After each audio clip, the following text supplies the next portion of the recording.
তো গাইস আমরা আসেন, তাদের আসেন দেখুন আজকে আমাকে কি দেখাবো। এই জায়গাটাকে আমার দাদা, আমার বড় দাদা, এটা কি উঠতে উঠতে পড়ে যাবো না? আমার জ্যাঠারা জমি চাষ করে। এই যে দেখতে পাচ্ছেন এখানে প্রথমে শুরু হয়ে গেছে রসুনের ক্ষেত, আর এটা হচ্ছে আলুর ক্ষেত।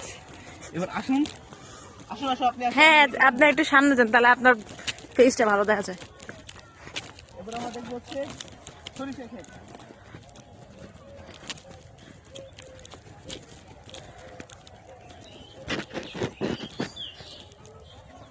এই যে দেখুন সরিষা ক্ষেত। আপনারা বলতে পারেন সরিষা ক্ষেতে এত কম সরিষা ফুল কিনতে পারে, ঠিক আছে? দেখুন আমাদের অলরেডি ফুল ফুটে ফল হয়ে গিয়েছে, যার কারণে এগুলো এরকম হয়ে আছে। আসুন, আপনি ক্যামেরা কেন ইয়ে করলেন? তো দেখে মেয়েরা হাসতেছে।